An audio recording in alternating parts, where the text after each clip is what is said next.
편히 주무셨습니까? 오늘도 새날이고 새 생명이고 새로운 은혜고 새로운 축복이고 오늘 하나님께 멋지고 아름다운 창조라서 하나님처럼 뭘 새로 만든다는 것이 아니라 하나님과 함께 멋지게 만들어가는 축복의 날이 될 것을 믿습니다. 통계에 의하면 손을 사용하는 사람이 오래 산다고 합니다. 그래서 이 손을 가지고 작업을 하는 사람이 아무래도 이 손에 있는 어떤 신경들을 자주 자극을 해서 그럴까요? 그래서 손을 많이 사용하시는 사람이 장수를 한다, 그런 어떤 통계도 있고요. 그래서 100세를 가까이 사시는 분들 보니까 어떻게 그렇게 건강을 유지하십니까? 그랬더니 일어나기 전에 이 잼잼을 막 100개씩 하고 온몸을 하는데 주로 손을 많이 사용하신다고 하더라고요. 오늘 새벽에 나와서 우리 찬양 인도하시는 우리 찬양팀이 열심히 박수를 치게 하고, 오늘도 그냥 생명이 넘치겠구나. 새벽마다 나와서 피아노 반주하는 반주자는 엄청 오래 살겠구나. 쉽지 않거든요. 이거 새벽부터 나와서. 여러분 틈틈이 컨디션 조절하고 싶으시면 손을 좀 비비기도 하고 움직이기도 하시고, 그러고 보니까 이 손바닥에 마주칠 수 있는 기회는 별로 없는데 어떤 때 하냐면 기도할 때, 그죠? 기도할 때는 손이 마주치죠. 그리고 기쁨으로 박수 칠 때 손이 마주치죠. 그 외에는 별로 이렇게 손이 마주칠 기회가 없는데, 손을 이렇게 마주칠 수 있다는 것은 우리 인간의 마음속에는 굉장히 중요한 또 생명의 통로가 되도록 하나님께서 아마 설계해 놓으신 것 같아요. 여러분 마음껏 박수치고 찬양하고 기도할 때 손 붙잡고 기도하는 것, 그건 또 하나님 주신 지혜인 줄로 믿습니다. 한번 따라 하실까요? 장수의 비결을 얻는 축복 두 번째 말씀, 이런 제목을 함께 나누길 원합니다. 여러분 혹시 호종명이라고 하는 단어를 기억해 내십니까? 호종명, 좋을 호자에다가 마칠 종자에다가 명자는 생명이죠. 그러니까 생명의 끝이 좋아야 된다. 그래서 예로부터 사람에게는 5복이 있는데 5가지 복을 중요시 여겼는데, 건강하고, 그리고 재산이 있어야 되고, 재물이죠. 그 다음에 덕이 있어야 되고, 그리고 장수해야 되는데 마지막 5번째 복이 바로 호종명, 편안하게 잠을 자는 거다.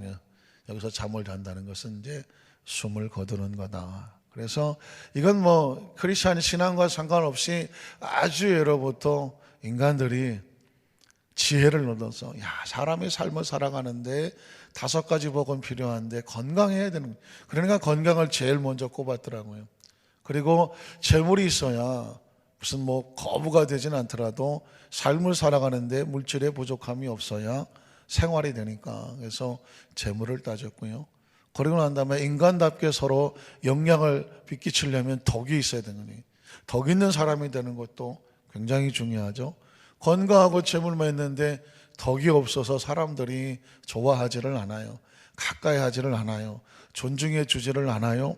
함께 있으면 껄끄러워요. 이건 참 가슴 아픈 일이죠. 덕을 3번째 복으로 삼았고, 그리고 난 다음에 장수하기를 원했다. 동서고금을 막론하고 생명은 장수를, 편안한 날수를 채우기를 원하죠. 그리고 나서 보니까 마지막이 좋아야 되겠구나 하면서 호종명, 이런 말을 썼다는 거죠. 사실은 호종명이 되기 위해서는 잘 살아야 되죠. 여기서 말하는 잘 산다는 것은 그 삶이 신앙적으로 조금 표현한다면 하나님 안에서 편안해야 되죠. 하나님과의 관계가 아름다워서 그런 날수가 채워지고 하나님 안에서 아름다운 마무리가 된다면 글자 그대로 호종명이 되는 것입니다.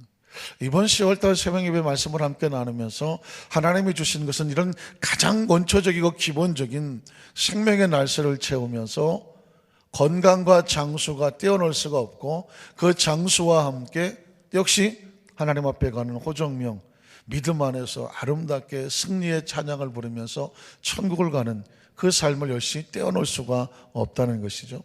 오늘 성경에 보면 믿음의 선배들은 그래서 생명의 날수 찾기를 구했다고 말합니다. 어제 여러분 기억하시죠? 첫 번째 비결에는 시편 21편 4절에 어제 했던 말씀 가운데 굉장히 중요한 의미가 있어 제가 리피트 반복을 합니다.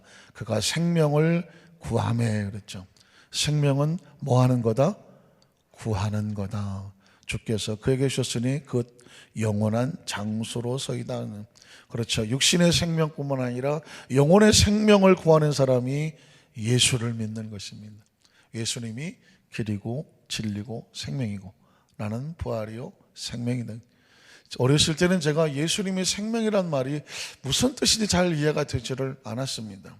예수님을 알겠는데 생명은 사실 추상적이잖아요. 눈에 보이지 않고 뭘 생명이라고 말하나 그냥 우리의 목숨을 생명이라고 생각했는데 내 목숨이 왜 예수님입니까? 예수님이 생명일까 그랬는데 예수님이 모든 생명의 근원이고 우리의 생명이 예수님으로부터 나왔고 믿으십니까? 요한복음 1장에 보면 1절에 보면 만물이 그로 말미암아 지은 바 되었고 그로 말미암지 않고는 지어진 것이 하나도 없으며 그 안에 생명이 있었고 참빛이 있었다. 예수님이 생명입니다. 예수로 말미암지 않고는 아버지께로 갈 수가 없으니 생명의 길이고 믿으십니까?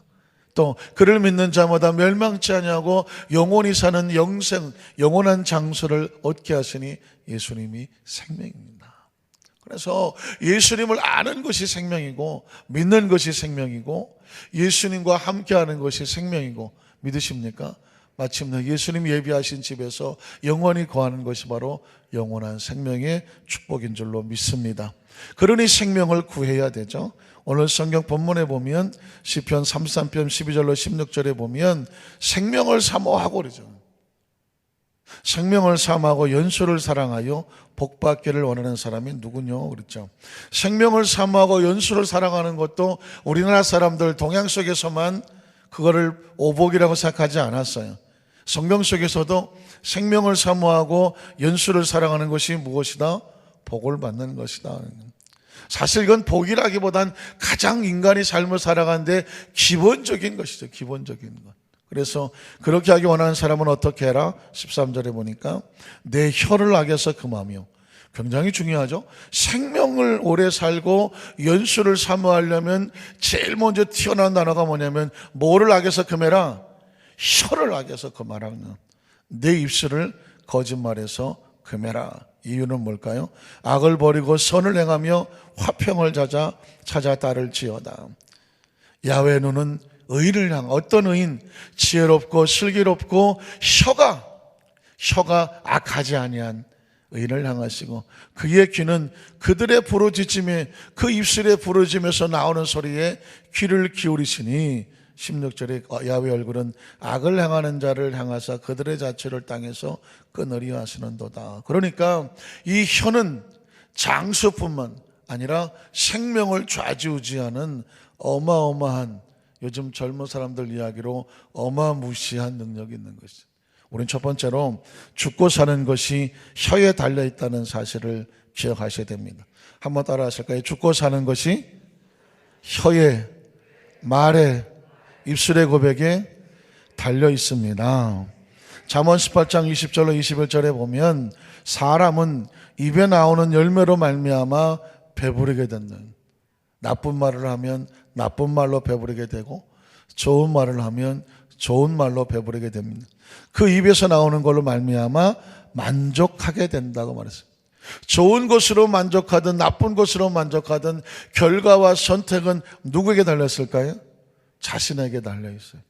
내 입에서 나가는 말입니다. 내 입에서 나가는 말. 21절에 보면 죽고 사는 것이 어디에 달렸습니까? 혀의 힘에 달렸습니다. 내가 죽느냐 사느냐가 내 말에 달려있다라고 말합니다. 혀를 쓰기에 좋아하는 자는 혀의 열매를 먹을 것이라고 말하고 있습니다. 그러니까 내 입에서 나가는 말 한마디가 얼마나 중요한지 모릅니다. 내 생명을 좌지우지한다는 것입니다. 개인의 경우는 잠언 6장 2절에 보면 개인의 경우에는 내 입의 말로 내가 얽혔으며 내 입의 말로 인하여 잡히게 되었다. 지금 내 입에서 나가는 말이 마치 누에 고치가 그 입에서 씨를 막 뿌려서 자기 고치를 만드는 것처럼 자기 입에서 사람은 자기 입에서 나가는 말로 자기 운명의 고치를 만드는 것입니다. 그러니까 좋은 고치를 만들려면 좋은 말이 나와야 되는 것이죠. 그리고 나쁜 말을 하게 되면 나쁜 고치로 내 삶의 모습이 그 입의 말로 인하여 모양을 갖추어 간다는 것입니다. 이뿐만 아니라 단체, 공동체, 어떤 민족, 나라, 국가 마찬가지입니다. 잠언 11장 11절에 보면 성읍은 정직한 자의 축복으로 인하여 부흥하고 진흥하고, 많이 스피커 때문에 제가 사실은 어떤 때는 대충 때려 맞출 때도 있어요. 스피커가 가려가고 글자가 안 보이는데 진흥하고 그랬습니다. 진흥하고 악한 자 입으로 말미암아 무너진다는 거예요. 그러니까 성읍이라고 하는 것이 적의 공격으로 인해서 넘어져야 되는데 적의 공격하지 않아도 스스로 망하는 경우가 있어요. 스스로 망하는 경우가 뭘까요? 그 안에 악한 자가 입으로 부정적인 얘기, 온갖 비난과 싸움과 이간질시키고 오해시키고 이런 말이 막 돌아다니기 시작하면 성읍도 무너진다고 말했습니다. 그래서 여러분, 제가 이제까지 목회를 조심스럽게 한 27, 8년 이렇게 목회를 해오는 과정 속에서 보면 말이 잘못된 것은 문제가 많아요. 그리고 상처도 많고, 그리고 하나님의 역사가 어마어마한 방해를 받습니다. 그래서 제일 먼저 해야 되는 게 뭐냐면 이 언어가 혼탁하고 언어가 비난적이고 언어가 부정적이고 그 언어가 오해하고 이간질하고 거짓 영들이 막 난무를 하는 이곳에 어떻게 되면 철저히 이것부터 묶어야 돼요. 그래서 여러분 한번 따라 하실까요? 나사렛 예수 이름으로 명령하노니 우리 교회의 부흥과 성장과 발전을 방해하는 악한 귀신아, 악한 영들아, 예수 이름으로 명령하노니 묶임을 받고 떠나 갈지어다. 구역이면 구역, 지역이면 지역, 교구면 교구, 교회면 공동체면 공동체, 가정이면 가정, 사업이면 사업, 직장이면 직장.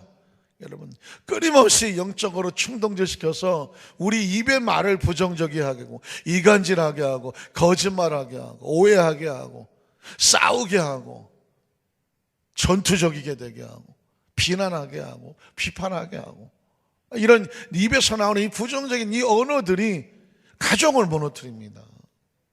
매일 싸우는 집은 가만히 보면 말 때문에 싸우는 거거든요. 사회 직장에서 뭔가 서로 상태가 분위기가 안 좋은 건 말 때문에 그런 거거든요. 우리 믿음의 공동체 안에 지역과 구역 속에서 혹시나 상처 있고 힘들어진 것은 뭐냐면 말이 절제되지 않은 사람이 그 잘못 말하는 말 한마디 때문에 힘들어하는 것이고, 어떤 공동체가 막 혼탁해지는 것은 잘못 터져나온 말 한마디가 돌아다니기 시작을 하면 그 작은 말 한마디가 전체를 무너뜨릴 수 있습니다. 그래서 성읍이 진흥하는 것은 정직한 자의 축복으로 말미암아 진흥이 되고, 성읍이 무너지는 것은 악한 자의 말 한마디가 성읍을 무너뜨릴 수 있다고 말하고 있습니다. 그러니까 정말 지혜로운 구역, 지혜로운 지역, 지혜로운 교구, 지혜로운 공동체가 되기 위해서는 한 사람 한 사람 우리 입에서 나오는 말 한마디를 아주 지혜롭게 생명과 살려주는 것과 격려와 위로와 축복의 언어를 사용하셔야 되는 것입니다. 믿으십니까? 그래서 여러분, 잠언 4장 23절로 24절에 보면 생명을 지키는 비결을 말하는데요, 모든 지킬 만한 것 중에 더욱 내 마음을 지켜라. 생명의 근원이 예수 남이라. 마음과 생명을 뭐로 지킵니까? 바로 24절에 이렇게 말합니다. 24절이면 구부러진 말을 내 입에서 어떻게 해라? 버려라. 구부러진 말이 뭡니까? 올바르지 못한 말은 다 구부러진 말입니다. 비뚤어진 말을 내 입술에서 멀리해라는. 비뚤어진 건 뭡니까? 똑바르지 않은 건 다 비뚤어진 것입니다. 그러니까 정직하고 정의롭고 올바르고, 그리고 사실은 크리스찬들은 무조건 복음적인 언어인데 사랑과 용서와 은혜와 격려로 지금 내 입에서 나가는 말로 인하여 상대가 살아야 돼요. 내 입에서 나가는 말로 인하여 내 영이 흔들리지 않아야 되고, 내 말이 내 입에서 나가는 말로 내가 불안하지 아니하고 상대도 불안하지 않아야 돼요. 요즘은 서로 주먹질할 일이 없다가 보니까 사실 입으로 다 공격하고 비난하고 정죄하고 판단할 수 있죠. 왜 하나님이 말씀이실까요? 왜 말씀으로 창조를 하셨을까요? 말씀에는요, 언어에는 어마어마한 창조의 능력이 있습니다. 반대로 언어에는 어마어마한 파괴력이 있습니다. 그래서 가정사역을 하는 그 연구소에서는 이런 캐치프레이즈를 걷기도 합니다. 한번 따라 하실까요? 입술에 30초, 가슴에 30년. 30초 툭 던져준 말인데 어떤 사람에게는 30년을 가슴에 끌어안고 응어리를 앓았습니다.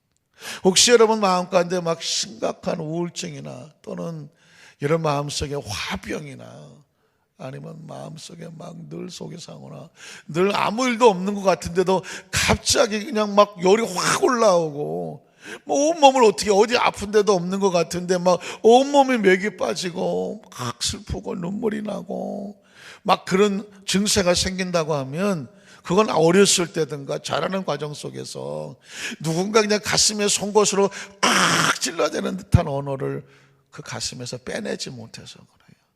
그게 내 속에서 다 잊어버린 것 같고 뭐 아무것도 아닌 것 같은데 마치 쌀뜨물 혹시 아십니까? 쌀뜨물을 가만 놔두면 맑아 보이는데 흔들면 어떻게 돼요? 그냥 혼탁해집니다. 우리 속의 마음은 사실상 인간의 마음은 쌀뜨물 같아요. 쌀뜨물. 평상시는 뭐 앙금 같은 것이 다 가라앉아 있어요. 가라앉아 있어요.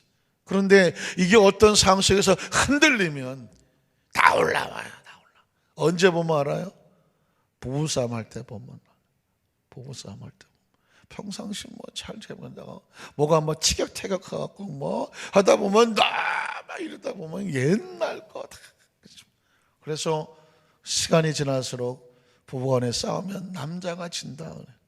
왜 질까요? 여자는 옛날 걸 하나도 안 잊어버려. 그냥 쌀뜨물이 다 올라. 남자는 또 다 잊어버린 것 같아. 기억도 잘 안 나. 그러니까 맨날 끄집어내기 시작하면 누가 지느냐? 남자가 지는 거냐. 근데 여러분, 크리스찬들에게는 기가 막힌 치료법이 있는데 오늘 새벽 예배 잘 나오셨잖아요. 이 속에 있는 콘탁한 쌀뜨물 어떻게 하냐고요? 예전에 상처받은 거 이거 다 어떻게 끄집어내느냐고. 그 입술의 고백을 통해서 하나님이 기도하는 거예요. 그래서 기도는 뭘로 하냐면 언어로 하잖아요. 하나님 내 안에 이런 것들을. 다른 사람 붙잡고 얘기하면 싸움 되거든요. 그러니까 어떻게 해요? 내 속에 있는 거를 기도 가운데 하나님 앞에 다 이걸 다 토해놓으시면 우울증이 없어져요. 이게 안 터지니까 우울증이 남아있고 화병이 남아있고 속이 상하고 옛날 수십 년 전 거 다 끄집어내는 이유가 뭐냐면 내 속에서 안 빠져나가서 그렇습니다. 그러니까 죽고 사는 것이 혀에 달렸고 생명이 마음 지키는 것이 혀에 달렸고 그리고 구부러진 말, 삐뚤어진 말을 버려야 산다고 말하고 있습니다. 두 번째로 악한 입술은요 하나님이 미워하신다는 것입니다. 악한 입술, 지혜롭지 못한 미련한 입술에 대한 결과와 보응은 스스로 얻는 것이죠. 잠언 12장 22절에 보면 거짓 입술은 야훼께 미움을 받는다라고 말하고 있습니다. 그러니까 이건 뭐 거짓 입술은 뭐 마음대로 하세요 그러는 밖에 안 돼. 왜? 하나님이 미워하시는 거예요. 진실하게 행하는 자는 그의 기뻐하심을 받느니라. 잠언 16장 27절에도 불량한 자는 악을 꾀하나니 그가 불량한지 안 한지 어떻게 알아요? 그 입술에 맹렬한 불 같은 것이 있느니라. 한번 이제 설문조사를 해야 되는데 내가 한번 화가 나서 내 입에서 말이 쏟아져 나오면 내가 생각해도 아주 매정하게 나오는 사람, 아주 상대방의 가슴을 한 방에 보내버리고 비수같이 오래 말할 것도 없어 한 방에 팍 찔러보는. 손 들어요. 손 들어요. 왜 안 들어요? 제가 이제 혈액형을 상당히 좀 이렇게 많이 알아봅니다. 이유는 뭐냐면 오해하지 않으려고, 오해하지 않고 상대방의 기질과 성격을, 물론 과학적으로 뭐 다 맞는다고 하지는 않아요. 그런데 제가 목회를 하다 보니까 수없이 많은 성도를 만나야죠. 그리고 또 부교육자들하고 같이 또 오랫동안 있어야 되죠. 이러다가 보니까 상대방의 기질을 미리 알아두면 아, 저 사람은 저래서 그러는 거구나. 이해가 돼요. 오해하지 않아요. 우리 집사람은 B형이고 저는 O형이에요. 그건 뭐 한 30년 가까이 살다 보니까 아주 B형은 제가 아주 연구를 했어. B형은 이렇구나. 저 자신도 잘 몰랐는데 제 자신도 아, O형은 좀 이렇구나. 그래서 조금 서로 알게 됐어요. 그래서 많이 비켜나가게 되죠. 안 그랬을 때는 한 결혼생활 한 3년 동안은 맨날 6.25 전전에다가 세계대전에다가 막 전쟁을 치루었죠. 몰라서 그랬어요. 그래서 제가 혹시 그런 부분에 대해서 알고 싶은 분들은 따로 만나서 얘기하고, 중요한 건 뭐냐면 사람의 기질마다요 좀 천천히 말하는 사람이 있고 급하게 말하는 사람이 있고, 혹시 마음에 좀 힘든 게 있어도 좀 돌려서 말하는 사람이 있고, 돌릴 것도 없이 한 방에 돌직구를 날리는 그런 사람이 있어요. 그런데 그건 뭐냐면 사람이 나빠서라기보다는 성품의 차이예요. 성격의 차이예요. 그래서 이런 것들을 서로 알면, 저 사람의 성품이 원래 저래서 그렇구나, 서로 이해가 되면서 양해할 수도 있거든요. 혹시 부부 사이에 또 공동체에서 이게 도무지 이거 서로 이해가 안 되고 서로 그냥 아무지 이해하려도 어렵다, 이런 사람이 있으면 따라오시면 제가 개인 상담을 해드리도록 하겠는데, 중요한 것은 우리 마음속에서 나가는 말이 상대방에게 비수처럼 꽂히려고 할 때 개인적으로는 좀 통쾌할 줄 몰라요. 그러나 하나님이 기뻐하지를 않아요. 어때요? 그래도 해요? 중요한 건 내 입의 말은 하나님께서 기뻐하시느냐 기뻐하지 않느냐, 이걸 성경은 말하고 있고요. 잠언 17장 4절에 보면 악을 행하는 자는 사악한 입술이 하는 말을 잘 듣고 거짓말을 한 자는 악한 여가 하는 말에 귀를 기울이는. 혹시 나는 누가 어떤 사람의 말에 더 관심이 있느냐도 내 자신의 성향을 생각하는데 중요한 것 같아요. 악한 자는 악한 말을 좋아한대. 사악한 자는 그 사악한 말을 듣는 걸 즐긴대. 어떻습니까? 그러니까 우리가 말도 잘해야 되지만 듣는 것을 통해서도 조심해야 돼요. 선한 사람은 악한 말을 듣기 싫어해요. 그런데 악을 행하는 사람은 악한 말을 듣고 즐거워해. 그러니까 우리가 어떤 공동체에 가서 얘기하는 것도 그 말을, 제가 어저께 그랬죠. 입술이 지혜로운 사람은 사귀고 입술이 지혜로운 사람과 함께 동행해라. 말을 함부로 하고 악한 말을 그냥 거침없이 대변하는 사람하고 같이 섞여 있는 것은 나에게 어마어마한 나쁜 영향력을 주고, 그리고 혹시 내 속에도 혹시 잘못된 것이 있나 점검해 봐야 돼요. 혹시 그런 소리에 내가 즐거워하나? 그런 소리를 내가 좋아하나? 그렇다고 한다면 이건 정신을 차리고 돌아서야 될 필요성을 느끼죠. 왜냐하면 잠언 18장 7절로 8절에 보면 미련한 자의 입은 그의 멸망이 되고 그의 입술은 그의 영혼의 그물이 된다. 그 말 스스로, 그 악한 말 스스로 자기를 감싸는 그물이 됩니다. 특별히 그 8절에 한번 그 다음 절을 볼까요? 남의 말하기를 좋아하는 자의 말은 별식과 같아서 뱃속 깊은 데로 내려가니는. 이 좀 나쁜 말로 말하면 전문적인 용어인데, 씹는다, 뒷담화 깐다, 이런 이건 좀 쓰기 어려운 말이지만 그냥 세상에서 쓰는 말이니까. 뒤에서 호박씨를 깐다, 이런 말이 뭐예요? 남의 말 하는 것이거든요. 그런데 사람의 심리 속에는 약간의 죄성이 있어서 다른 사람 말을 하는 걸 사람은 뭐 한다 그래요? 좋아한다 그래요. 왜 그러냐면 이게 별식이야. 너무 맛있어. 너무 재밌어. 재밌어요? 안 재밌어요? 재밌다고 그러죠.